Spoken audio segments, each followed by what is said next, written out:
जीवी होते हैं और वायरस को दो भागों में बांटे भी थे, प्लांट वायरस और एनिमल वायरस या retro virus, adeno virus.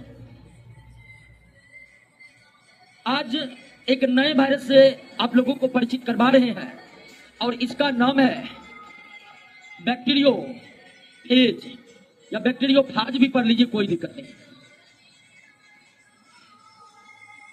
Bacteriophage सबसे पहले 1915 ईस्वी में टुआर्ट नामक वैज्ञानिक और इसके कुछ समय बाद 1917 में वैज्ञानिक डी हैरेल, 1915 में वैज्ञानिक टुआर्ट और कुछ ही समय बाद 1917 में वैज्ञानिक डी हैरेल एक ऐसे वायरस को खोजा जो ना तो प्लांट के सेल में रहते हैं, ना ही एनिमल के सेल में रहते हैं। ये रहते हैं किसके सेल में? बैक्टीरिया के सेल में। किसके सेल में? बैक्टीरिया के सेल में। अभी तक आप यही समझे कि वायरस तो केवल परजीवी जीवन व्यतीत करता, कहां तो पौधे और जंतु के कोशिकाओं में। लेकिन टुआर्ट और डी हैरेल ने एक ऐसे वायरस को खोजने में सफलता प्राप्त की जो वायरस न तो पौधे के कोशिका में परजीवी के रूप में रहते हैं, न ही जंतु के कोशिका में परजीवी के रूप में रहते हैं। वे परजीवी के रूप में रहते हैं केवल किसके कोशिका में? बैक्टीरिया के कोशिका में। और ऐसे वायरस जो बैक्टीरिया के कोशिका में ही परजीवी के रूप में जीवन व्यतीत करते हैं, ऐसे ही वायरस को कहा जाता है क्या? बैक्टीरियोफेज। यानी कि बैक्टीरियोफेज कोई बैक्टीरिया नहीं है, बल्कि यह वायरस का नाम है। बैक्टीरियोफेज एक प्रकार का क्या है? वायरस है। ये ऐसा वायरस है, ना प्लांट सेल में ये रहते हैं, ना एनिमल सेल में रहते हैं। ये रहते हैं केवल किसके सेल में? बैक्टीरिया के सेल पर, बैक्टीरिया के कोशिका में। और बैक्टीरिया में प्रोकैरियोटिक कोशिका होता है, आपको पता होनी चाहिए। बैक्टीरिया के कोशिका में जो वायरस रहते हैं, बैक्टीरिया के कोशिका में ही ये अपनी संख्या बढ़ाते हैं। बैक्टीरिया के कोशिका के प्रोटीन का ही भोजन के रूप में इस्तेमाल करते हैं। यानी कि पूरी जीवन की प्रक्रिया इस बैक्टीरियोफेज का व्यतीत होता है, संपन्न होता है केवल और केवल किसमें? बैक्टीरिया। अगर हम बैक्टीरियोफेज वायरस को बैक्टीरिया के कोशिका से बाहर निकालकर पौधे की कोशिका में इंजेक्ट कर दे तो क्या वो जीवित रहेगा? नहीं रहेगा। उसे हम जंतु के कोशिका में, एनिमल सेल में डाल दे, जीवित रहेगा? नहीं रहेगा। लोग केवल और केवल जीवित रह सकते हैं, केवल और केवल जनन कर सकते हैं, केवल और केवल भोजन की तलाश कर सकते हैं, तो केवल किसमें? बैक्टीरिया में। तो कुछ ऐसे भी बैक्टीरिया हैं कुछ ऐसे भी वायरस हैं इस प्रकृति में जो पौधे और जंतु के कोशिका में परजीवी के रूप में नहीं रहते हैं, बल्कि बैक्टीरिया के कोशिका में परजीवी के रूप में रहते हैं। और बैक्टीरिया के कोशिका पर पूर्ण आश्रित रहने वाले वायरस को ही क्या कहते हैं? बैक्टीरियोफेज कहते हैं। क्लियर हो गया? बस इतना ही बात जानना था। और बैक्टीरियोफेज वायरस की एक लाभदायक क्रिया आप समझ लीजिए। सामान्य नदियों के जल के तुलना में गंगा जल के नदी जो होते हैं लंबे समय तक ठीक बने रहते हैं, यानी बहुत समय तक खराब नहीं होते। गंगा जल बहुत अधिक लंबे समय तक खराब नहीं होता। हिंदू धर्म में गंगा जल की बहुत अधिक मान्यताएं हैं। लगभग हर हिंदू धर्म के जो लोग हैं गंगा जल को स्टोर करके रखते हैं और लंबे समय तक वह स्टोर बनकर रहता है और लंबे समय तक खराब नहीं होते। इसका कारण यही है कि गंगा के जल में बैक्टीरियोफेज वायरस की उपस्थिति है। और गंगा के जल के बैक्टीरियोफेज वायरस जो है वह जल को खराब करने वाले वायरस को खाते रहते हैं। और यह बैक्टीरियोफेज वायरस कभी गंगा के जल में जल को खराब करने वाले बैक्टीरिया की संख्या को एक सीमा से अधिक होने ही नहीं देते हैं और लंबे समय तक जल हमारा सुरक्षित बना रहता है। तो गंगा का जल लंबे समय तक सुरक्षित बने रहने का कारण उसमें विशेष प्रकार की वायरस की उपस्थिति है। और वो कौन वायरस है? बैक्टीरियोफेज वायरस गंगा के जल में जल को सड़ाने वाले बैक्टीरिया का लगातार भक्षण करते रहते हैं और इसलिए वह जल लंबे समय तक सही बना रहता है। लेकिन और सब जल के साथ ऐसा नहीं होता, कारण उसमें बैक्टीरियोफेज वायरस की उपस्थिति नहीं है। अगली बात हम यह जान ले कि हम जानते हैं कि प्लांट सेल का जो वायरस है उसमें न्यूक्लिक एसिड आरएनए रहेगा। जो एनिमल सेल का वायरस है उसमें न्यूक्लिक एसिड डीएनए रहेगा। लेकिन ये जो बैक्टीरियोफेज वायरस है ये तो दोनों से अलग है। ये तो प्लांट वायरस है, न ही एनिमल वायरस है, अलग ही तरह का वायरस है। तो फिर इसका न्यूक्लिक एसिड कैसा होता है? तो इसका न्यूक्लिक एसिड एनिमल वायरस की तरह डीएनए होता है। बैक्टीरियोफेज वायरस में कौन सा न्यूक्लिक एसिड? बैक्टीरियोफेज वायरस में कौन सा न्यूक्लिक एसिड पाया जाता है? डीएनए पाया जाता है। यानी यह वायरस प्रोटीन और डीएनए से मिलकर बने होते हैं। जिस तरह मिलकर कौन बने होते हैं? Animal cell. कौन बने होते हैं? Animal cell. क्लियर हो गया? कोई दिक्कत? बात समझ गए? कोई दिक्कत नहीं ना? अब तक हम दो प्रमुख वायरसों के बारे में जानकारी हासिल किए थे, प्लांट वायरस और एनिमल वायरस।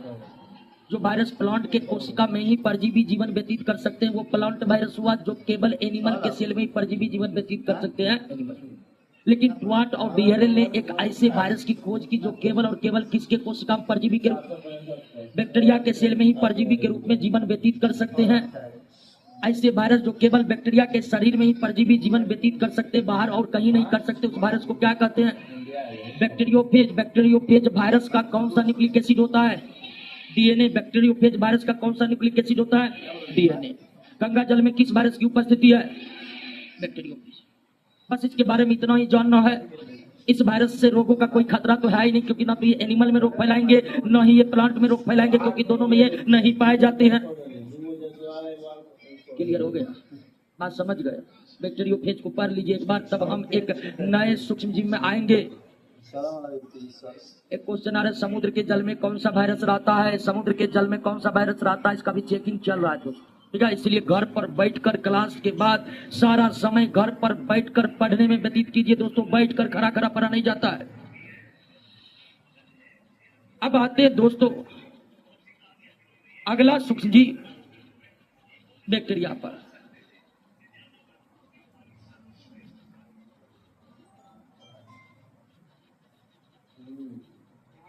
बैक्टीरिया जिसको हिंदी में क्या कहते हैं? जीवाणु। जीवाणु। और यह सूक्ष्मजीव जो है यह सेलुलर माइक्रो ऑर्गेनिज्म है।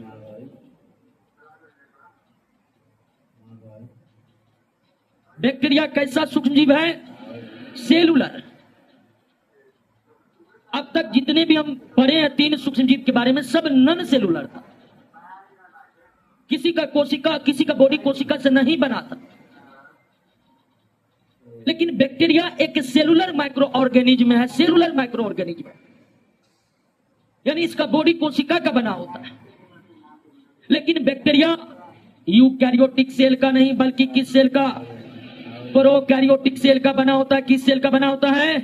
प्रोकैरियोटिक सेल का बना होता है। और यूनिसेलुलर होता है। क्या होता है? यूनिसेलुलर, एक कोशिकीय होते हैं। तो बैक्टीरिया सेलुलर माइक्रो ऑर्गेनिज्म है, कोशिका से बना सूक्ष्मजीव है। इनके शरीर में कोशिका से बने होते हैं। लेकिन बैक्टीरिया का बॉडी या बैक्टीरिया कौन कोशिका के बने हैं? प्रोकैरियोटिक कोशिका के। कौन कोशिका के? प्रोकैरियोटिक कोशिका के। प्रोकैरियोटिक कोशिका के। और ये एक कोशिकीय है। वैसे अधिकांश सूक्ष्मजीव एक कोशिकीय ही होते हैं और आंखों से दिखाई नहीं देते हैं। बैक्टीरिया भी यूनिसेलुलर है, एक कोशिकीय है, और ये प्रोकैरियोटिक कोशिका से बना होता है। अब बैक्टीरिया अगर प्रोकैरियोटिक कोशिका से बना है तो बैक्टीरिया में वो सारे विशेषताएं मौजूद होंगे जो किसमें है? प्रोकैरियोटिक में। पहला चैप्टर कोशिका में आपको प्रोकैरियोटिक कोशिका के विशेषताओं से परिचित करवाए थे। अब प्रोकैरियोटिक का जो भी विशेषता है वो किसमें पाया जाएगा? आपसे पूछा जाएगा कि बैक्टीरिया में कौन सा राइबोसोम रहता है, तो बैक्टीरिया में 70 एस राइबोसोम रहता है। बैक्टीरिया में 70 एस राइबोसोम रहता है, क्योंकि बैक्टीरिया प्रोकैरियोटिक कोशिका वाले हैं और प्रोकैरियोटिक कोशिका में 70 एस राइबोसोम की उपस्थिति होती है। लेकिन आप ये भी जानते थे कि प्रोकैरियोटिक कोशिका में 70 एस राइबोसोम के अलावा कोई कोशिका अंगक नहीं होता है। प्लास्टिड नहीं होते हैं, माइटोकॉन्ड्रिया नहीं होते हैं, इंडोप्लाज्मिक रेटिकुलम नहीं होते, लाइसोसोम नहीं होते हैं। यानी राइबोसोम को छोड़कर प्रोकैरियोटिक में कोई और कोशिका अंगक नहीं पाए जाते। वही विशेषता किसमें आ जाएगा? यानी बैक्टीरिया का भी प्रोकैरियोटिक कोशिका में 70 एस राइबोसोम को छोड़कर और कोई कोशिका अंगक नहीं पाए जाते हैं। आपसे पूछा जाएगा क्या जीवाणु में माइटोकॉन्ड्रिया पाए जाते हैं? नहीं पाए जाते, क्योंकि जीवाणु में प्रोकैरियोटिक कोशिका और प्रोकैरियोटिक में माइटोकॉन्ड्रिया नहीं पाए जाते दोस्तों। प्रोकैरियोटिक कोशिका की सारी विशेषताएं मौजूद होंगे किसमें? बैक्टीरिया में। बैक्टीरिया कैसा माइक्रो ऑर्गेनिज्म है, इसकी प्रकृति क्या होती है, ये किस कोशिका की बनी होती है? प्रोकैरियोटिक। और यह जीवाणु बैक्टीरिया को पृथ्वी का पहला सजीव होने का दर्जा प्राप्त है। वैज्ञानिकों के द्वारा ऐसा माना गया है और कुछ वैज्ञानिकों के द्वारा ऐसा प्रमाणित भी किया गया है कि जीवन की शुरुआत इस पृथ्वी पर किसके रूप में हुई? जो पहला सजीव कोशिका के साथ बने इस पृथ्वी पर अवतरित हुए वे कौन है? इसलिए बैक्टीरिया को इस पृथ्वी का पहला सेलुलर सजीव यानी पहला सजीव कहा जाता है, जिन्होंने इस पृथ्वी पर अवतरित होकर जीवन की शुरुआत की।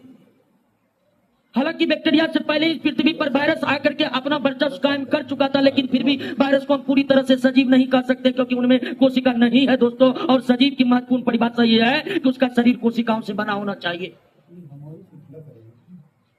तो बैक्टीरिया इस पृथ्वी का प्रथम कोशिका से बना सजीव है, यानी कि जीवन की शुरुआत इस पृथ्वी पर सर्वप्रथम किसके रूप में हुई?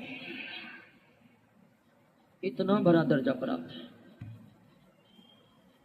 क्लियर हो गया? बैक्टीरिया को खोजा किसने? तो खोजने का भी किस्सा बड़ी दिलचस्प है। बैक्टीरिया को खोजने का भी किस्सा बड़ी दिलचस्प है, और उस दिलचस्प किस्से से आपको रूबरू करा ही देते हैं, क्योंकि कभी कभार प्रश्न 1675 में ल्यूवेन हुक ने किया था। ल्यूवेन हुक, पूरा नाम तो इतना भारी भरकम है, इनका नाम देख के डर लगता है। बैक्टीरिया से बहुत बड़ा इनका नाम है, एंटोनी वान ल्यूवेन हुक। एंटोनी वान ल्यूवेन हुक, तो खैर हम ल्यूवेन हुक कहेंगे। 1675 में सबसे पहले बैक्टीरिया को खोजने वाले वैज्ञानिक कौन थे? Leeuwen hook. इन्होंने कंपाउंड माइक्रोस्कोप, जिसमें दो लेंस लगे होते हैं, नेत्रिका, अभिदृश्यक, ऑब्जेक्ट लेंस, आई लेंस वाला जो माइक्रोस्कोप होता है, जो आप कभी उन्नत हो गए, उन्हें पहली बार बनाया था कौन? और उसी माइक्रोस्कोप के द्वारा इन्होंने पहली बार बैक्टीरिया की खोज की थी। हालांकि उन्होंने अपने खोज की पुष्टि जो की, खोज की जो पुष्टि की थी वो कब की थी? 1683 में। 1683 में, यानी लंबे समय तक ये जांचते रहे कि कहीं सबको बता देंगे, भारत में जा देंगे। इसीलिए इत्मीनान से लंबे समय तक अपने खोज पर रिसर्च करते रहे और बैक्टीरिया की खोज की पुष्टि उन्होंने 1683 में की थी। और एंटोनी वान ल्यूवेन हुक, या सिर्फ ल्यूवेन हुक ने बैक्टीरिया का नाम बैक्टीरिया नहीं रखा था पहली बार, उन्होंने इसका नाम रखा एनिमल क्यूल। क्या नाम रखा था? एनिमल क्यूल। यानी जिसको आज आप बैक्टीरिया के नाम से जानते हैं, उसका नाम ल्यूवेन हुक या उनके खोजकर्ता ने क्या दिया था? एनिमल क्यूल रखा था। एंटोनी वान के द्वारा बैक्टीरिया नाम नहीं आता, उन्होंने बैक्टीरिया को खोजा, लेकिन उसका नाम उन्होंने क्या प्रस्तावित किया? एनिमल क्यूल। और आगे चलकर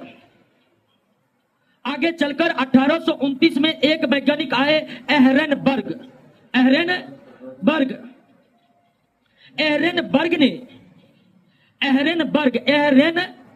ने इसका नाम एनिमल क्यूल से बदलकर क्या रखा? बैक्टीरिया रखा। तो बैक्टीरिया को बैक्टीरिया नाम देने वाले वैज्ञानिक कौन हुए? एहरेनबर्ग। बैक्टीरिया को बैक्टीरिया नाम देने वाले वैज्ञानिक कौन हुए? एहरेनबर्ग। ल्यूवेन हुक ने उसका नाम क्या रखा था? एनिमल क्यूल रखा था। आगे चलकर एहरेनबर्ग ने एनिमल क्यूल से नाम बदलकर उसका क्या रख दिया? बैक्टीरिया रख दिया। लंबे समय तक बैक्टीरिया के क्षेत्र में कोई विशेष प्रगति नहीं हुई। अब देख ही रहे हैं, 1675 में खोज हुआ, 1829 कितना समय बीत गया? लगभग 200 साल का समय बीत गया। इतना दिन तो हम लोग लड़ते लड़ते आजाद हो गए थे, और बैक्टीरिया के क्षेत्र में केवल नाम बदला हुआ है। यानी बैक्टीरिया के खोज के उपरांत बैक्टीरिया के क्षेत्र में बहुत ज्यादा प्रगति लंबे समय तक नहीं हुई। केवल एनिमल क्यूल से नाम बदलकर बैक्टीरिया रखा गया, और बैक्टीरिया नाम किसने दिया? एहरेनबर्ग। अब उसके बाद 1864 में लुई पास्चर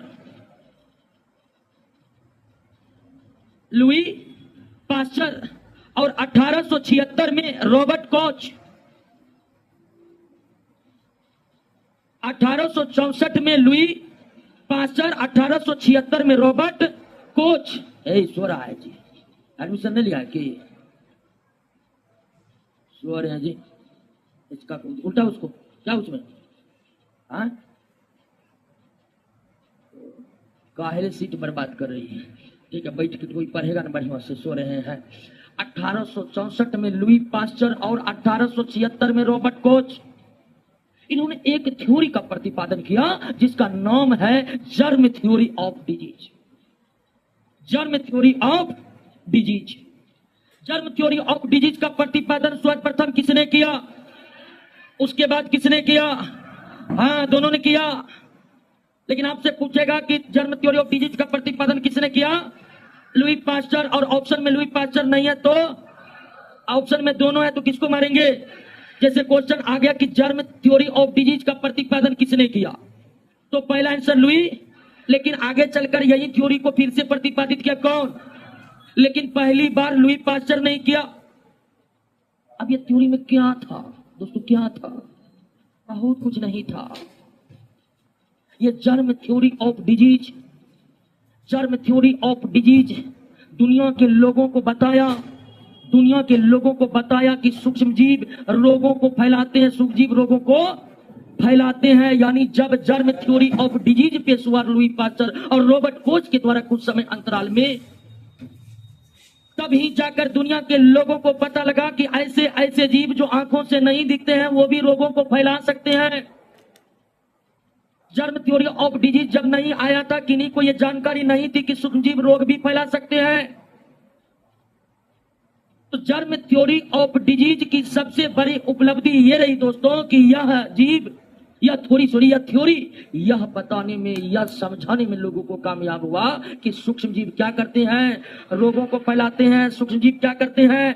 रोगों को फैलाते हैं। और जब ये पता चल गया कि सूक्ष्मजीव रोगों को फैलाते हैं, तब तो रोग से बचने के तमाम तरह के उपाय किए जाने लगे। और जैसे ही रोग से बचने की तमाम तरह के उपाय करना शुरू हुआ, सूक्ष्म जीवों के बारे में स्टडी करने की भी क्या हो गई? शुरुआत हो गई। और बैक्टीरिया के क्षेत्र में भी वास्तविक प्रगति जर्म थ्योरी डिजीज के आने के बाद हुआ। ल्यूवेनहुक के द्वारा बैक्टीरिया को 1675 में ही खोज लिया गया, लेकिन लंबे समय तक बैक्टीरिया के क्षेत्र में कोई विशेष प्रगति नहीं हुई। बैक्टीरिया के बारे में अध्ययन की शुरुआत तब हुई दोस्तों जब जर्म थ्योरी ऑफ डिजीज पेश किया गया लुई पास्चर और रॉबर्ट कोच के द्वारा। उसके बाद तो बैक्टीरिया के क्षेत्र में इतनी ज्यादा खोजें, इतने ज्यादा जानकारी प्राप्त हुई कि उनके लिए साइंस में एक अलग शाखा विकसित करना पड़ा। और उसका नाम क्या पड़ गया? बैक्टीरियोलॉजी। क्या पड़ गया? बैक्टीरियोलॉजी। और इसके जनक कौन कहलाए? ल्यूवेनहुक। उसके जनक कौन कहलाए? बैक्टीरिया के क्षेत्र में वर्तमान समय में इतनी जानकारी, इतनी ज्यादा रिसर्च हो चुके हैं कि उसको पढ़ने के लिए विज्ञान की एक अलग शाखा बना दी गई है। और उस शाखा का नाम क्या है? बैक्टीरियोलॉजी। उस शाखा का नाम क्या है? और बैक्टीरियोलॉजी शाखा के पिता या जनक कौन कहलाएंगे? ल्यूवेनहुक। ध्यान रखिएगा, ल्यूवेनहुक माइक्रोबायोलॉजी के भी जनक हैं। ल्यूवेनहुक माइक्रोबायोलॉजी के भी जनक है, माइक्रोबायोलॉजी के भी जनक हैं। क्लियर हो गया? इतनी बात समझ गए? सब कुछ याद हो गया? ध्यान दीजिए क्या क्या समझे। सबसे पहले हम समझे कि बैक्टीरिया की खोज किसने की? ल्यूवेनहुक ने। बैक्टीरिया की खोज किसने की? ल्यूवेनहुक। ल्यूवेनहुक ने बैक्टीरिया की खोज कर उसका नाम क्या रखा था? एनिमल क्यूल। बैक्टीरिया को बैक्टीरिया नाम देने वाले वैज्ञानिक कौन है? एहरेनबर्ग। बैक्टीरिया को बैक्टीरिया नाम देने वाले वैज्ञानिक एहरेनबर्ग। जर्म थ्योरी ऑफ डिजीज सबसे पहले किसने दिया? लुई पास्चर के अतिरिक्त जर्म थ्योरी ऑफ डिजीज का प्रतिपादन Robert. Germ theory of disease के अंतर्गत दुनिया के लोगों को क्या मालूम हुआ? कि सूक्ष्मजीव रोग, जब तक ये थ्योरी नहीं पेश हुआ था तब तक किसी को पता नहीं था कि आंखों से ना दिखने वाले जीव यानी सूक्ष्मजीव भी रोगों को फैला सकते हैं। बैक्टीरिया का अध्ययन विज्ञान के किस शाखा में? बैक्टीरियोलॉजी शाखा में होता है। बैक्टीरियोलॉजी के जनक या पिता कौन है? ल्यूवेनहुक। क्लियर? अगला सवाल है, कहां रहते हैं? आप ये जान गए कि आप ये जान गए कि बैक्टीरिया सेलुलर माइक्रो ऑर्गेनिज्म है, यूनिसेलुलर है, प्रोकैरियोटिक है। प्रोकैरियोटिक कोशिका की हर विशेषताएं बैक्टीरिया में पाया जाएगा, जैसे 70S राइबोसोम की उपस्थिति, माइटोकॉन्ड्रिया की अनुपस्थिति। बैक्टीरिया को खोजा कौन, ये भी जान गए। अब हमें समझना है कि ये बैक्टीरिया रहते कहां है, कहां है इसका निवास स्थान। बैक्टीरिया जो होते हैं दोस्तों, वो सर्वव्यापी होते हैं। बैक्टीरिया सर्वव्यापी होते हैं। सर्वव्यापी मतलब हर जगह पाए जाते हैं, हर जगह पाए जाते हैं। पहाड़ के ऊंचाइयों में बैक्टीरिया पाए जाते हैं, समुद्र के गहराइयों में बैक्टीरिया पाए जाते हैं, पठारों पर बैक्टीरिया पाए जाते हैं, पर्वतों पर बैक्टीरिया पाए जाते हैं, पौधों के कोशिका में बैक्टीरिया पाए जाते हैं, जंतु के कोशिका में बैक्टीरिया पाए जाते हैं। जहां कोई नहीं पाए जाते हैं वहां बैक्टीरिया ही पाए जाते हैं। वैज्ञानिकों का अनुमान है कि केवल ज्वालामुखी उद्गार के समय निकले लावे और सूर्य के धधकते गोले में ही बैक्टीरिया नहीं हो सकता है, वरना अंतरिक्ष में भी बैक्टीरिया पाए गए हैं। पृथ्वी से परे है यह बैक्टीरिया, अंतरिक्ष में भी इसकी उपस्थिति का पता वैज्ञानिकों को लगा है दोस्तों। तो बैक्टीरिया जो है वो एक सर्वव्यापी सूक्ष्मजीव है, वो हर जगह पाए जाते हैं। और यह बैक्टीरिया स्वतंत्र जीवी जीवन व्यतीत कर सकता है, अकेले अकेले किसी से मतलब नहीं, अकेले रहेंगे। यह बैक्टीरिया सहजीवी जीवन भी व्यतीत कर सकता है, सहजीवी जीवन भी व्यतीत कर सकता है, यानी किसी और के साथ संबंध बनाकर साथ साथ रह सकता है। बैक्टीरिया परजीवी जीवन भी व्यतीत कर सकता है, बैक्टीरिया परजीवी जीवन भी व्यतीत कर सकता है, और बैक्टीरिया मृतजीवी जीवन भी व्यतीत कर सकता है। मृतजीवी का मतलब सड़े गले या मृत अवशेषों से भोजन प्राप्त करना। बैक्टीरिया सर्वव्यापी है, ये स्वतंत्र रूप से रह सकते हैं, या सहजीवी के रूप में रह सकते हैं, ये परजीवी के रूप में रह सकते हैं, ये मृतजीवी के रूप में जीवन व्यतीत कर सकते हैं। मृतजीवी का मतलब हुआ मृत पदार्थों से भोजन को प्राप्त करना। मृत जंतु और पौधे के अवशेष से भोजन प्राप्त करने वाले को क्या कहते हैं? मृतजीवी कहते हैं। मानव के मुंह को ही माइक्रोस्कोप लेकर देखेगा, उसमें 10 करोड़ बैक्टीरिया। हमारे शरीर में बैक्टीरिया रहते हैं, हमारे बालों में बैक्टीरिया रहते हैं, हमारे नाखूनों में बैक्टीरिया रहते हैं। ऐसा कोई जगह नहीं है दोस्तों जहां बैक्टीरिया नहीं रहते। अब सवाल है कि इतने ज्यादा योग्य कैसे हो गए? हम तो जानते थे कि मानव इस पृथ्वी का सबसे विकसित जीव है, लेकिन रहने से आप अनुमान लगा रहे होंगे कि हम लोग क्या विकसित है? विकसित तो बैक्टीरिया है। प्रकृति ने कूट कूट कर इतनी ज्यादा क्षमताएं इसमें भरी है कि हर जगह मौजूद है दोस्तों। आप भूगोल में मृत सागर का नाम जरूर पढ़े होंगे। मृत सागर की लवणता इतनी अधिक है, मृत सागर की लवणता इतनी अधिक है कि उस मृत सागर में कोई जीवन का नाम और निशान नहीं है, लेकिन वहां शान से रहते कहां? बैक्टीरिया। आखिर इतनी क्षमता बैक्टीरिया में आखिरता बैक्टीरिया में आया कहां से कि हर मौसम, हर वातावरण, हर जगह ये जीवन व्यतीत कर रहे हैं? दोस्तों आपको बता कि इस पृथ्वी पर जीवन की शुरुआत करने वाला कौन है? बैक्टीरिया। यही जीवन की शुरुआत किए हैं। हम लोग तो अभी अभी आए हैं इस पृथ्वी पर, करोड़ों वर्ष भी नहीं हुए हैं ठीक से मानव को इस पृथ्वी पर। और बैक्टीरिया कई वर्ष से पहले जब पौधा नहीं था तब भी बैक्टीरिया आया, जीवन का शुरुआत किया। तो जो इस पृथ्वी पर आकर जीवन की शुरुआत कर रहा है, इतने लंबे समय तक पृथ्वी पर आ रहा है, वह पृथ्वी के हर जगह पर रहना नहीं सीखेगा जी। तो बैक्टीरिया इस पृथ्वी पर आकर पहली बार जीवन की शुरुआत किए हैं। जीवन की शुरुआत ही पृथ्वी पर बैक्टीरिया के रूप में हुआ है। तो आप समझ लीजिए कि कितने कितने कितने लंबे वर्षों तक ये पृथ्वी पर रह चुके हैं। पृथ्वी का सबसे लोकल ऑर्गेनिज्म कौन है? बैक्टीरिया। मानव तो अभी क्षण भर हुआ है। बैक्टीरिया भी देखता होता होगा, कहता होगा कि चमक के पृथ्वी पर आया है, क्या सब कर रहा है। सही बोल रहे हैं। सोने वाले को जगाइए, काहेल ख्वाब देखे हैं दरोगा बनने का। स्थान पर पाए जाने का कारण इसके रहने के कई सारे तरीके।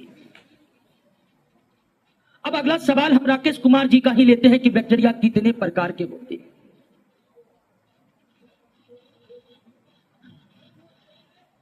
एक क्वेश्चन आ रहा कि शिव जी कब आए थे, कैसे होते हैं, कैसे कैसे होते हैं।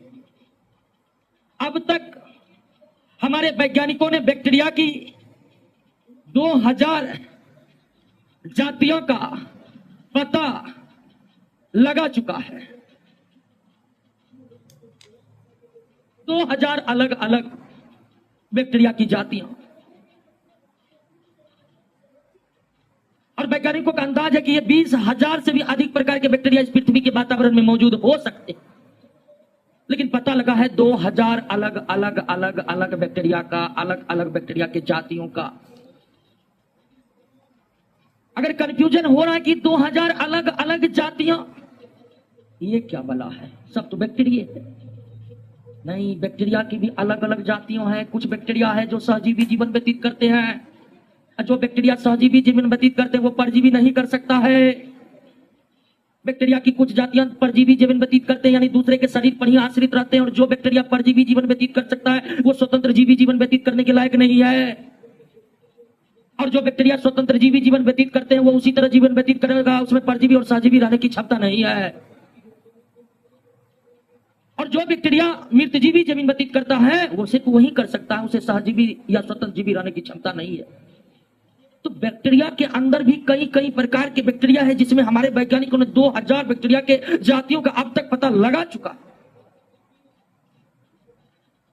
और ये बैक्टीरिया कैसे होते हैं, तो सारे बैक्टीरिया एक जैसे नहीं होते हैं। सारे बैक्टीरिया एक जैसे नहीं होते।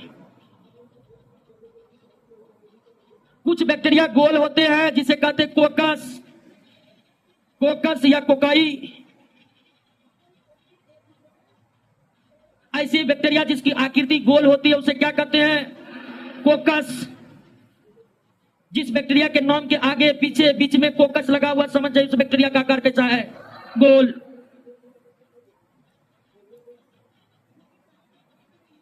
कुछ बैक्टीरिया होते हैं छड़ के समान, छड़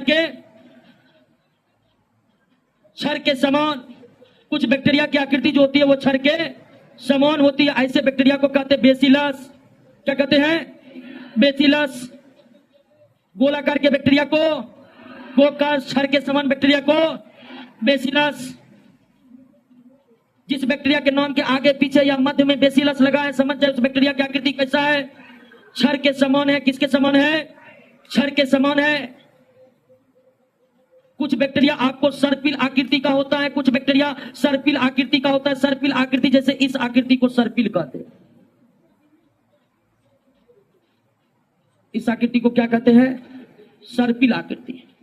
सर्पिल आकार के बैक्टीरिया को एस्पारिलम कहा जाता है। क्या कहा जाता है, एस्पारिलम। तो बैक्टीरिया गोल आकृति के हो सकते हैं, बैक्टीरिया छड़ के समान हो सकते हैं, बैक्टीरिया सर्पिल आकृति का हो सकता है। और कुछ बैक्टीरिया हिंदी भाषा में इस्तेमाल होने वाले कोमा के समान होते हैं। कुछ बैक्टीरिया हिंदी में इस्तेमाल होने वाले कोमा के समान होते हैं। अत्यंत छोटे आकार के बैक्टीरिया, और इसे कहते हैं वाइब्रियो। क्या कहते हैं, वाइब्रियो कहते हैं। क्या कहते हैं, वाइब्रियो कहते हैं। क्या कहते हैं, वाइब्रियो। तो बैक्टीरिया गोल हो सकता है, बैक्टीरिया छड़ के समान हो सकता है, बैक्टीरिया सर्पिल हो सकता है, बैक्टीरिया कोमा के आकार का हो सकता है। गोल आकार के बैक्टीरिया को क्या कहते हैं, कोकस कहते हैं। छड़ के समान बैक्टीरिया को क्या कहते हैं, बेसिलस कहते हैं। सर्पिल आकार के बैक्टीरिया को एस्पारिलम कहते हैं। कोमा आकार के बैक्टीरिया को वाइब्रियो कहते हैं। कोमा आकार के बैक्टीरिया को वाइब्रियो कहते हैं। और जो गोल आकार का बैक्टीरिया है, जो बैक्टीरिया की आकृति क्या है, गोल, उसे क्या कहते हैं, कोकस। गोल आकार के बैक्टीरिया को क्या कहते हैं जी, कोकस कहते हैं। गोल आकार के बैक्टीरिया को क्या कहते हैं, कोकस कहते हैं, कोकस।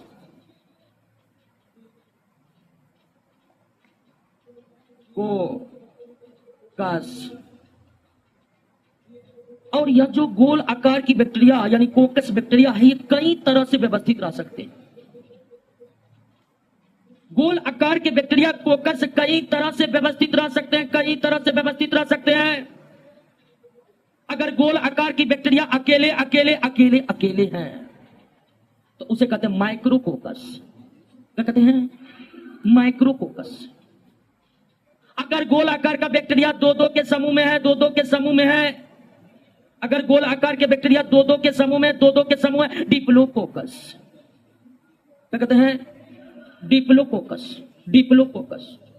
अगर गोल आकार का बैक्टीरिया घन आकार का आकृति बना लेता है, समूह बनाकर घन आकार का बना लेता है, तो उसे क्या कहते हैं? सारसीना कहते हैं। क्या कहते हैं दोस्तों? तो जो गोल आकार के बैक्टीरिया होते हैं दोस्तों, वो कई तरह से व्यवस्थित रह सकते हैं, कई तरह से। अकेले अकेले रह सकता है, दो दो के समूह में रह सकता है, समूह में रहकर ये घन आकृति का निर्माण कर सकता है। तो गोल आकार के बैक्टीरिया यानी कोकस बैक्टीरिया अगर घन आकृति बना लिया तो उसे क्या कहेंगे? सारसीना कहेंगे। दो दो का समूह में तो उसे क्या कहेंगे? डिप्लोकोकस कहेंगे। अकेला अकेला रहेगा क्या कहेंगे? माइक्रोकोकस कहेंगे। लेकिन जितने भी बैक्टीरिया की प्रकार है, अब जितने भी बैक्टीरिया का देखे, चाहे कोकस बैक्टीरिया हो, बेसिलस हो, स्पाइरिलम हो या वाइब्रियो हो, बैक्टीरिया का जो सामान्य साइज होता है वह 1 माइक्रोमीटर से लेकर के 5 माइक्रोमीटर के बीच होता है। जितने भी प्रकार के बैक्टीरिया, चाहे कोकस bacteria, bacillus bacteria, vibrio bacteria, spirillum bacteria हो, उन सभी बैक्टीरिया का एवरेज साइज जो होता है वो 1 माइक्रोमीटर से लेकर के 5 माइक्रोमीटर तक होता है। यानी कुछ बैक्टीरिया है जो 1 माइक्रोमीटर से भी छोटे होते हैं और उनमें नाम आता है कोकस का। कोकस का सबसे छोटे आकार का जो बैक्टीरिया होता है वो कौन होता है? कोकस। बात समझ गए? कोई दिक्कत नहीं ना? कोई दिक्कत? तो बैक्टीरिया कितने प्रकार के होते हैं तो उनकी तो जातियां 2000 से अधिक अब तक खोज ली गई है। लेकिन बैक्टीरिया को अगर आकार प्रकार के आधार पर बांटे तो बैक्टीरिया कोकस हो सकता है, बेसिलस हो सकता है, वाइब्रियो हो सकता है, स्पाइरिलम हो सकता है। क्लियर हो गया? अब तक कितने जातियों का पता लगा चुका है? 2000 जातियों का पता लगाया जा चुका है। गोल आकार के बैक्टीरिया को क्या कहते हैं? कोकस कहते हैं। छड़ के समान बैक्टीरिया को बेसिलस कहते हैं। सर्पिल आकार के बैक्टीरिया को स्पाइरिलम कहते हैं। कोमा आकार के बैक्टीरिया को वाइब्रियो कहते हैं। ऐसे बैक्टीरिया, ऐसे गोल बैक्टीरिया जो अकेले अकेले रहते हैं उसे क्या कहते हैं? माइक्रोकोकस। 2 के समूह में रहते हैं। डिप्लोकोकस घन के समान रहते हैं। सारसीना। और यह बैक्टीरिया का साइज कहां से कहां तक? बैक्टीरिया का साइज कहां से कहां तक? 1 माइक्रोमीटर से लेकर 5 माइक्रोमीटर के बीच होता है। 1 माइक्रोमीटर से लेकर 5 माइक्रोमीटर के बीच। बैक्टीरिया बना किससे है? तो कोशिका से। बैक्टीरिया को खोजा किसने? ल्यूवेनहुक। बैक्टीरिया रहते कहां है? हर जगह। बैक्टीरिया होते कैसे हैं? कितने भी तरह के, मतलब जितने भी तरह के होते देख लिए। क्लियर हो गया ना? क्लियर होते जा रहा है जी। एक सवाल और आ रहा है कि बैक्टीरिया अगर सबसे पहले आए तो उस समय उसको खाना कौन दे रहा था, या उस समय वो क्या खा रहे थे? जल है आ गया था। आप जानते हैं कि सजीवों का विकास निर्जीव से हुआ है।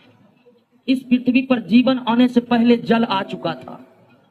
इस पृथ्वी पर जीवन आने से पहले कार्बनिक पदार्थ, प्रोटीन, कार्बोहाइड्रेट सबका विकास हो चुका था। कहां? जल में। किस जल में? समुद्र के जल में। जब पृथ्वी की निर्माण प्रक्रिया की लंबा वर्ष बीत गया तो इतनी बारिश हुई, इतनी बारिश हुई, 4 लाख करोड़ वर्ष तक बारिश ही होता रहा। पृथ्वी डूब गया, पानी से डूब गया पृथ्वी। फिर कुछ पानी वाष्पीकृत होकर उड़ गया तो 30% खाली हो गया। 70% पर आज भी क्या है? पानी पानी। तो भोजन कहां से उसको मिला? तो आप ये समझ लीजिए कि जीवन विकसित होने से पहले पृथ्वी पर समुद्र का विकास प्रकृति ने कर डाला था। फिर उस समुद्र में जो है कई रासायनिक अभिक्रिया होने के फलस्वरूप कार्बोहाइड्रेट, प्रोटीन का विकास हो चुका था। और खाएगा क्या? कार्बोहाइड्रेट, वसा, प्रोटीन, यही सब ना खाएगा जी। ये सब का विकास हो गया था। फिर भी हमको ये जानना है कि बैक्टीरिया खाते पीते कैसे हैं और खाने पीने के तरीके को कहते हैं पोषण, न्यूट्रिशन। पोषण न्यूट्रिशन क्या हुआ, प्रकार हाथ रखे हुए हैं, क्या हुआ, ठीक है। पर जितने भी सजीव हैं उसमें पोषण के दो ही तरीके हैं, एक स्वपोषण और दूसरा पर पोषण। स्वपोषण और पोषण के दो ही तरीके हैं, खाने पीने के दो ही तरीके।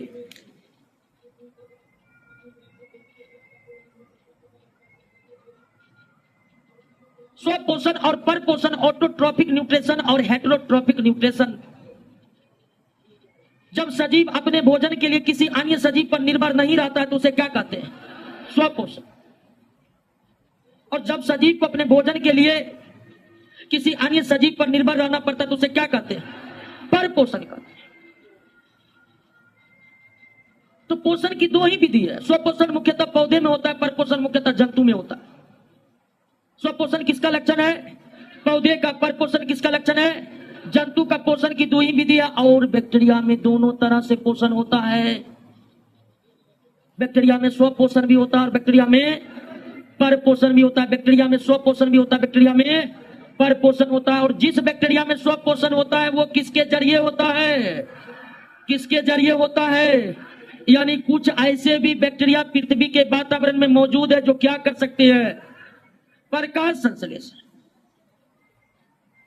और प्रकाश संश्लेषण करने वाले बैक्टीरिया को हम साइनोबैक्टीरिया कहते हैं। क्या कहते हैं, साइनोबैक्टीरिया कहते हैं, साइनोबैक्टीरिया कहते हैं, या नील हरित शैवाल, नील हरित शैवाल। और यहां पर एक बात याद रखने की जरूरत है कि नील हरित शैवाल वास्तव में शैवाल नहीं या बैक्टीरिया है। नील हरित शैवाल वास्तव में बैक्टीरिया नहीं, सॉरी, नील हरित शैवाल वास्तव में शैवाल नहीं बल्कि बैक्टीरिया है। तो बैक्टीरिया कुछ ऐसे हैं जिसमें प्रकाश संश्लेषण होता है और वह बैक्टीरिया स्वपोषी होते हैं। लेकिन कुछ बैक्टीरिया में क्या होता है, अब परपोषण के दौरान बैक्टीरिया परजीवी जीवन व्यतीत करते हैं, बैक्टीरिया सहजीवी जीवन व्यतीत करते हैं, बैक्टीरिया मृतजीवी जीवन व्यतीत करते हैं। परजीवी जीवन व्यतीत करने वाले बैक्टीरिया जिस शरीर पर आश्रित रहते हैं उस शरीर से भोजन प्राप्त करता है। सहजीवी जीवन वाले, सहजीवी रहने वाले बैक्टीरिया सहजीवी के रूप में भोजन प्राप्त करते हैं और मृतजीवी मृत पौधे या जंतु के अवशेष से भोजन प्राप्त करते हैं। बात समझ गए, क्लियर हो गया। अब आपको एक शंका होता होगा कि बैक्टीरिया में अगर प्रकाश संश्लेषण होता है तो निश्चित ही इसमें हरित लवक होंगे, है? बिना हरित लवक का प्रकाश संश्लेषण हो सकता है? नहीं हो सकता। लेकिन आप ये भी पढ़े हैं कि प्रोकैरियोटिक में हरित लवक प्लास्टिड नहीं पाए जाते हैं। अब बैक्टीरिया में होते हैं कौन कोशिका, प्रोकैरियोटिक।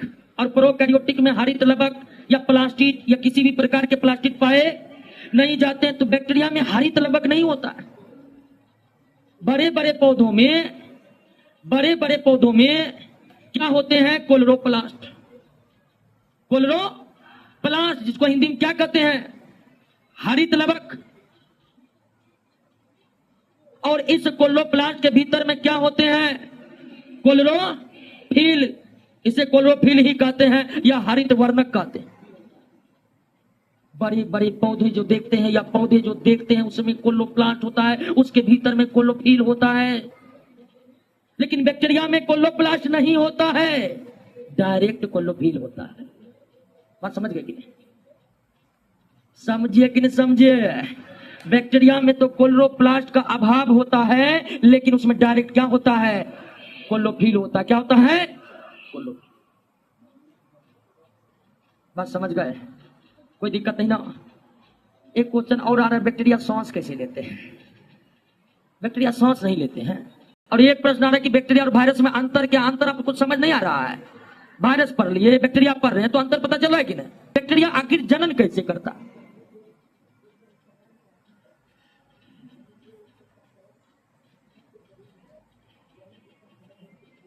बैक्टीरिया जनन कैसे करते हैं? बैक्टीरिया अपनी संख्या को कैसे बढ़ाते हैं? जनन बड़ी आसान विधि से होता है बैक्टीरिया में।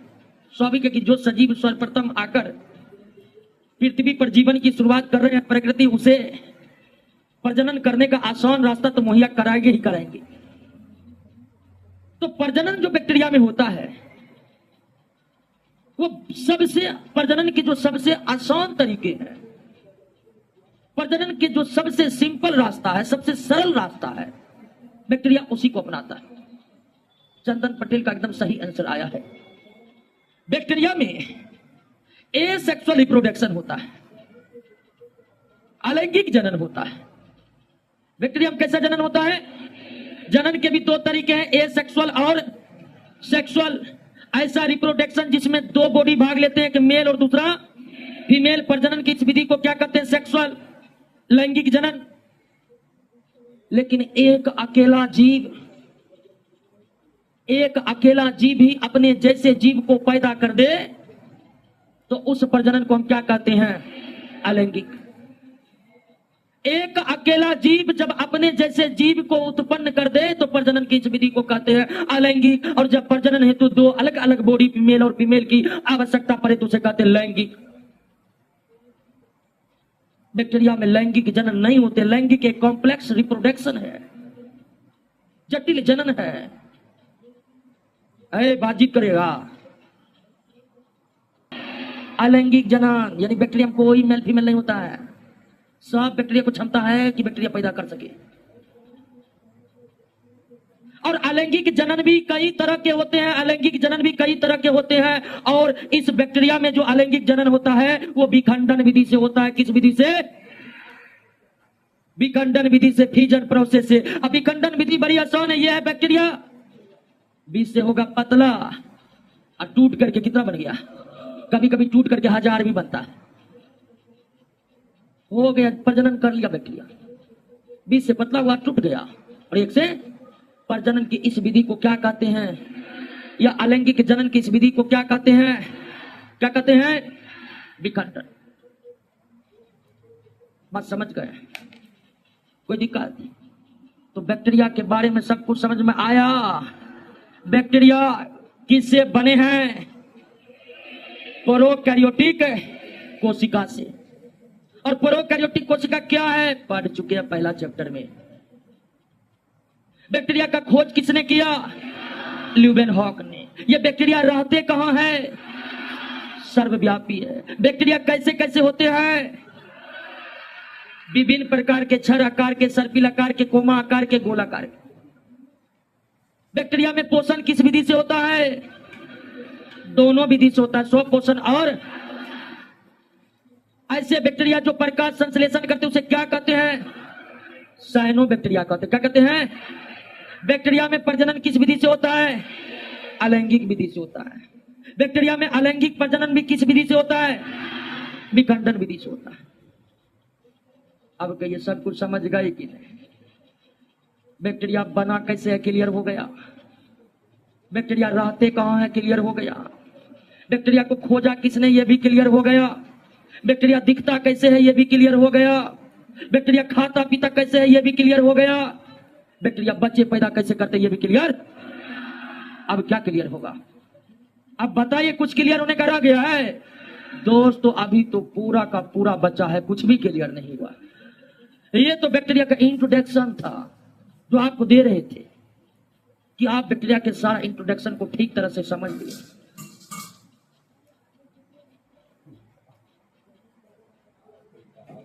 अब सवाल है कि ये बैक्टीरिया करते क्या है? अभी तक तो बैक्टीरिया के बारे में ये बात नहीं समझ में आया कि बैक्टीरिया करते क्या है। खाते पीते प्रजनन ही करते हैं, मौज मस्ती से रहते हैं कि कुछ करते भी है। बैक्टीरिया तो दोस्तों ऐसा ऐसा कार्य करता है जैसा जैसा कोई और नहीं कर सकता है, केवल बैक्टीरिया कर सकता है।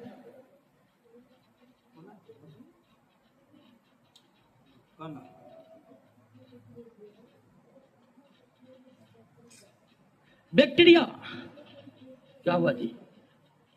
जीभ निकाल रहे हैं। इस पृथ्वी के पर्यावरण में जो इतने महत्वपूर्ण सूक्ष्मजीव बैक्टीरिया, जिनके सारे विशेषताओं को आप समझे। यह बैक्टीरिया करते क्या है? दोस्तों बैक्टीरिया ढेर सारे कार्य करते हैं और अनेक कार्य मानव समुदाय के लिए क्या है? लाभदायक। और अनेक कार्य मानव समुदाय के लिए क्या है? हानिकारक। मानव के दृष्टिकोण से हम बता रहे हैं। अब तक आप जितने सूक्ष्म जीवों के बारे में पढ़े, चाहे वो वायरोइड हो, प्रियोन हो, वायरस हो, सबके सब रोगों को ही फैला रहे थे, सबके सब मानव समुदाय के लिए हानिकर ही था। लेकिन दोस्तों बैक्टीरिया में ऐसा नहीं है। बैक्टीरिया हमारे लिए मतलब मानव समुदाय के लिए लाभदायक भी है और हानिकारक है।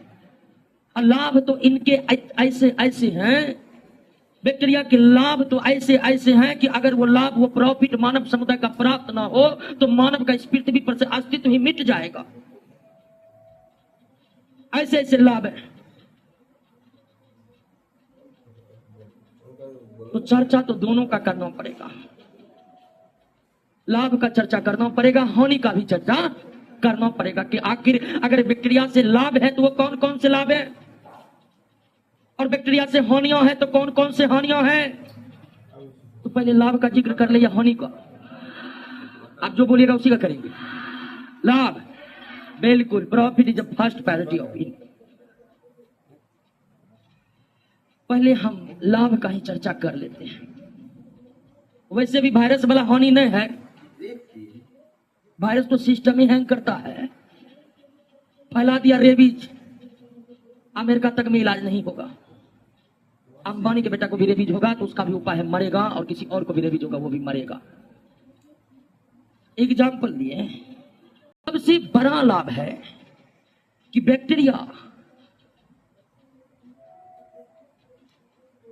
ऐसे बैक्टीरिया जो क्या है, मृतजीवी है। मृतजीवी मतलब मृत पौधे और जंतु के अवशेष से भोजन प्राप्त कर। ऐसे सजीव जो मृत पोषण की वह विधि जिसमें सजीव मृत पौधे या मृत जंतु के अवशेष से भोजन प्राप्त कर रहा है, उस सजीव को क्या कहते हैं? मृतजीवी। तो जो बैक्टीरिया मृतजीवी है वो प्रकृति में अपघटक यानी डीकंपोजर का कार्य करते हैं।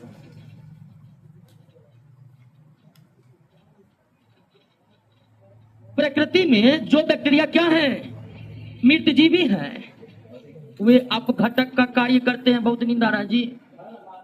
वे किसका कार्य करते हैं? अपघटक का, डीकंपोजर का कार्य करते हैं। अब कहेगा डीकंपोजर के कार्य करने से क्या फायदा है? अगर बैक्टीरिया जो मृत, सभी बैक्टीरिया अपघटक के कार्य नहीं करते। अपघटक, डीकंपोजर का मतलब आम बोलचाल की भाषा में सड़ा गला देना। सजीवों के अवशेष, पौधों के अवशेष को अगर आप फेंक दीजिएगा तो कुछ समय उसके कण कण मिट्टी में मिल जाएंगे। मृत जंतु, मृत पौधे के अवशेष का मिट्टियों में मिल जाना ही क्या कहलाता? अपघटन कहलाता, डीकंपोजिशन कहलाता है। और वो डीकंपोजिशन का काम कौन बैक्टीरिया करते हैं? लेकिन इससे फायदा क्या है? डीकंपोजर के काम करने से प्रकृति को क्या फायदा है? मानव समुदाय को क्या फायदा है इससे? आप समझिए इसको फायदा का एग्जाम्पल से।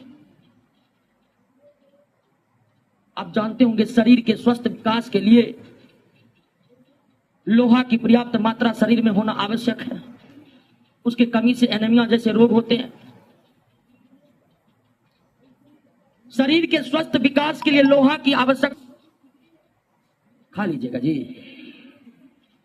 जरूरी है लोहा, लेकिन लोहा को खा नहीं सकती है। गजब का सिस्टम प्रकृति बना दिया है। लोहा का जरूरी है लेकिन तुम लोहा खा नहीं सकता, तो क्या करें, कैसे पूरा करें? तो प्रकृति ने एक अनूठा समाधान पेश किया है। मिट्टी में जो भी लोहा है उसको ग्रहण करने की क्षमता दे दिया। किसको? किसको? पौधा को। पौधा को क्षमता है कि मिट्टी से लोहा के परमाणु को ग्रहण कर सकता है। अब फिर मिट्टी से लोहा को ग्रहण कर पौधा इन्हें उत्पाद में क्या कर देते हैं? उत्पाद में क्या कर देते हैं? संचित कर देते हैं। फल में संचित कर देते हैं, पत्ती में संचित कर देते हैं, इत्यादि। अब पौधा के इस उत्पाद को कौन खा लेगा? जंतु, जैसे कि मानव। हालांकि गाय भैंस को भी लोहा की जरूरत है।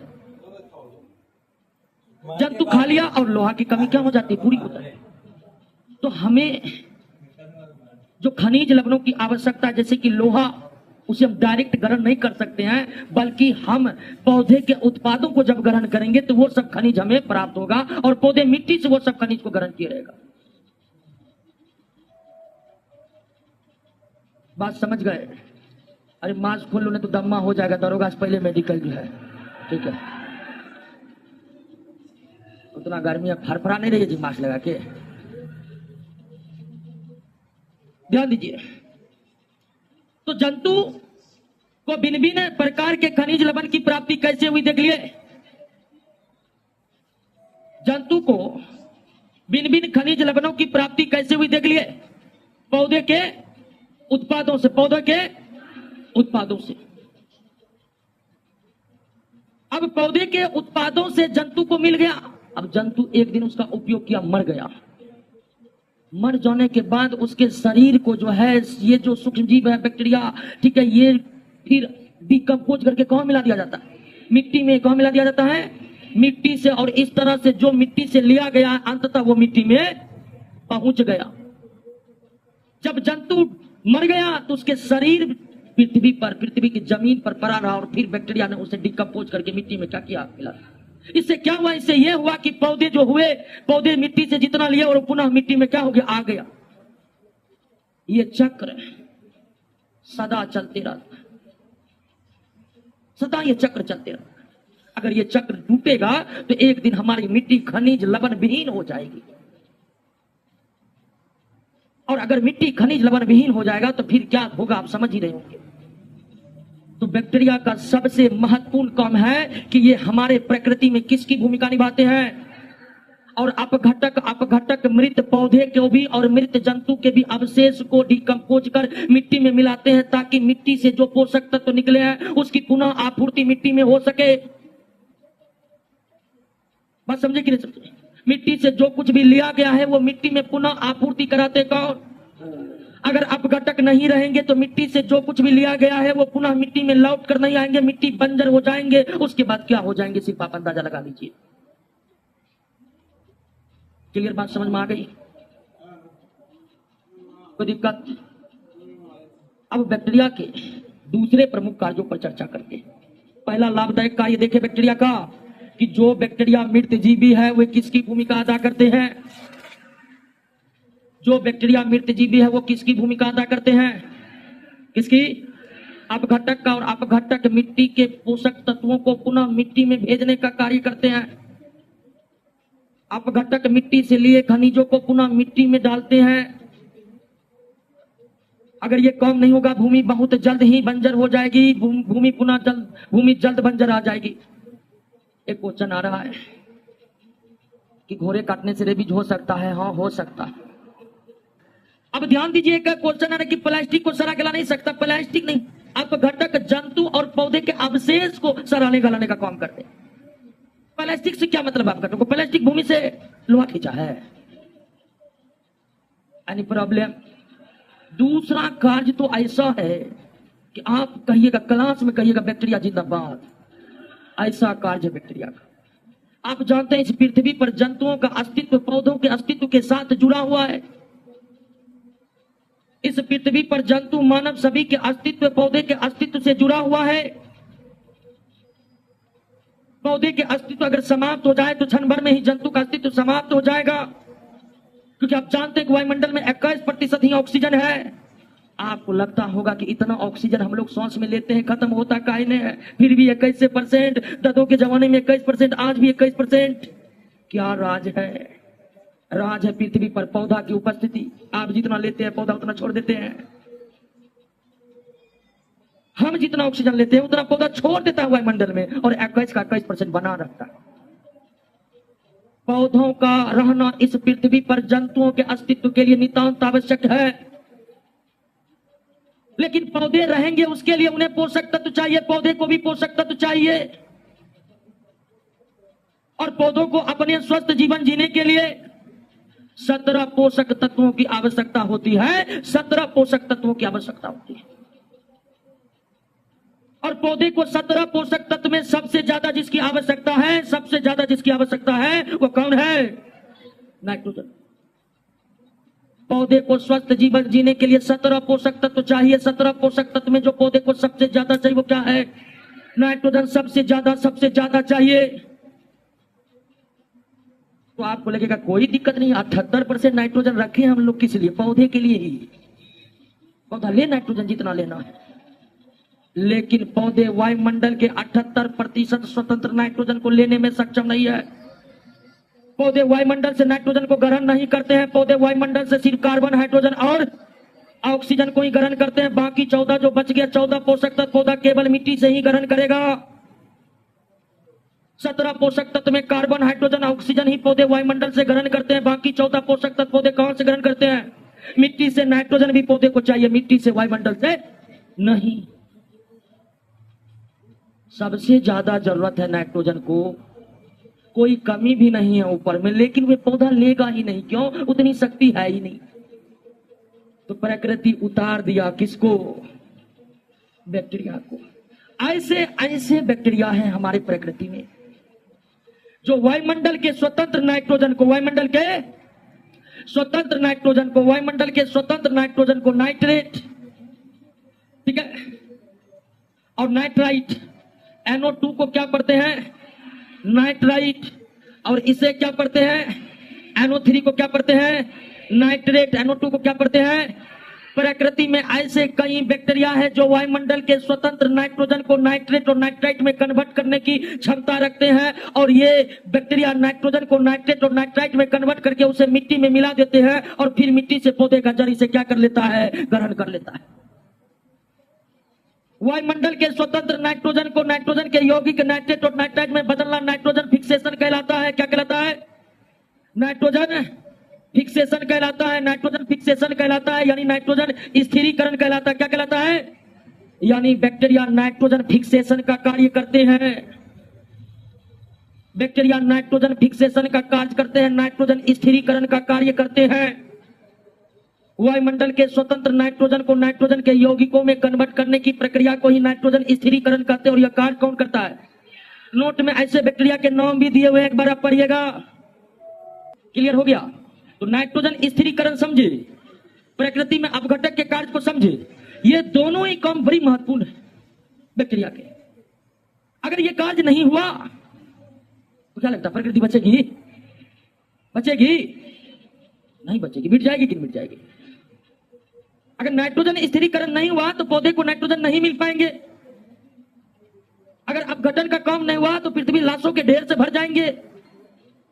लेकिन बैक्टीरिया और भी कई कार्य करते हैं, जानते हैं? हमारे बड़ी आंत में एक बैक्टीरिया रहता है जिसका नाम है ई कोलाई। क्या नाम है? ये बैक्टीरिया हमारे किस आंत में रहते हैं? बड़ी आंत में। बड़ी आंत वही जगह है जहां अपच भोजन कुछ समय के लिए स्टोर होता है, फिर शरीर से बाहर निकल जाता है। और यह बैक्टीरिया बड़ी आंत में रहकर बड़ी आंत के हानिकारक सूक्ष्म जीवों को खाकर हमें कई सारी बीमारियों से बचाता है। तो बैक्टीरिया कुछ जातियां मानव शरीर में है। बैक्टीरिया की कुछ जातियां मानव के शरीर में है जो हानिकारक नहीं बल्कि क्या है? लाभदायक। जैसे E coli. E coli bacteria कहां पाए जाते हैं? या बड़ी आंत में कौन बैक्टीरिया पाए जाते हैं? ई कोलाई, जिसका काम है कि अपच भोजन के साथ जो हानिकारक सूक्ष्मजीव आ गए हैं, हानिकारक सूक्ष्मजीव आ गए हैं, उसको खाकर हमारे शरीर को बीमारियों से बचाना। उसको खाकर हमारे, क्लियर? कोई दिक्कत? आगे आपको पता है कि गाय भैंस ये सब घास खाते हैं और बहुत ज्यादा ऊर्जा प्राप्त करते हैं। क्या हुआ? क्या हंस रहे? चलिए, अब कुछ लोग को गड़बड़ लग गया। नहीं पढ़ लीजिएगा, आप लोग तो जागरूक जनता है जी। खैर, राजनीतिक बात नहीं करेंगे, अभी कब क्या वायरल हो जाए कहना मुश्किल। ठीक है, हाँ। ई कोलाई तो गाय, बकरी, कुत्ता नहीं, सॉरी, ये सब घास खाते हैं और बड़ी ज्यादा एनर्जी प्राप्त करते हैं, है कि ना है? लेकिन मानव घास नहीं खा सकता। मानव घास खाएगा क्या होगा? कुछ नहीं होगा, नहीं पचेगा, घास के रूप में ही निकल जाएगा, पचेगा ही नहीं। क्योंकि घास में जो है कौन कार्बोहाइड्रेट होते हैं? सेलुलोज कार्बोहाइड्रेट होते हैं, और सेलुलोज कार्बोहाइड्रेट को पचाने की क्षमता मानव में है।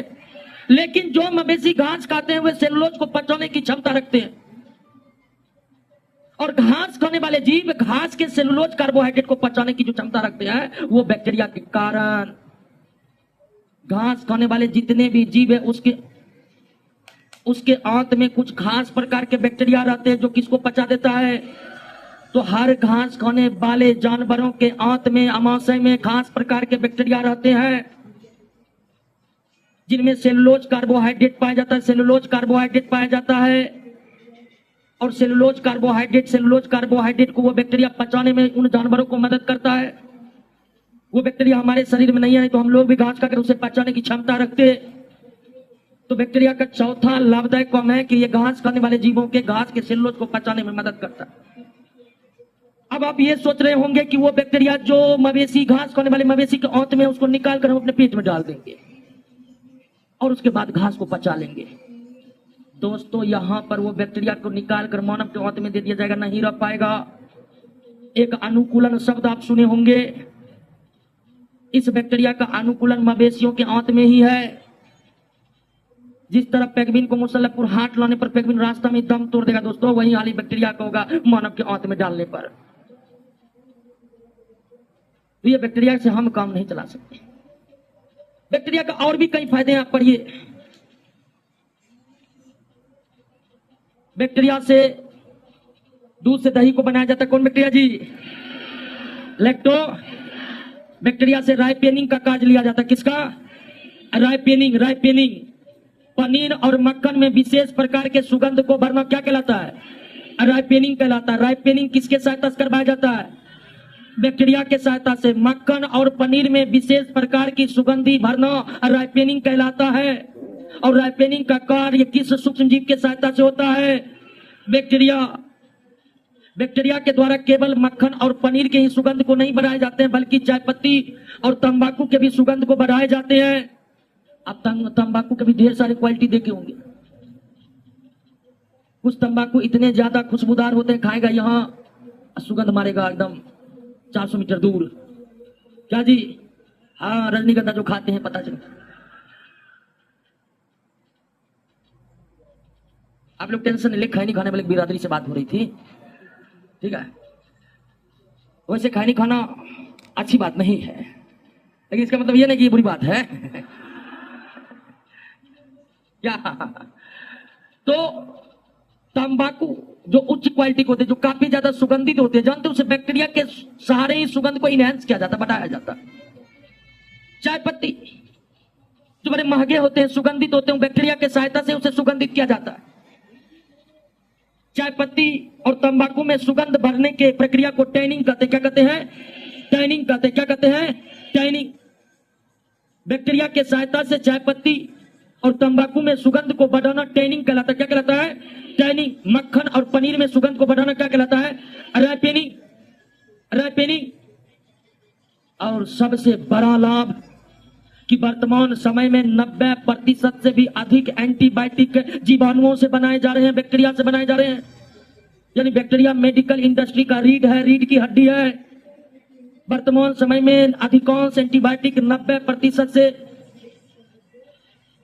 और क्यूरिंग एक प्रक्रिया आ गया है, मिस्टेक्स। क्यूरिंग, टैनिंग होगा।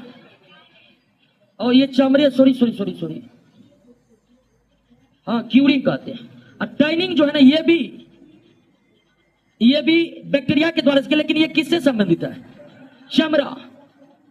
चमड़ा जिससे लेदर बनाए जाते हैं। तो चमड़ा जो होता है मवेशियों का, उसमें भी बहुत बदबू होती है। पहले उस बदबू को दूर करके फिर उसे उपयोग लायक बनाया जाता है।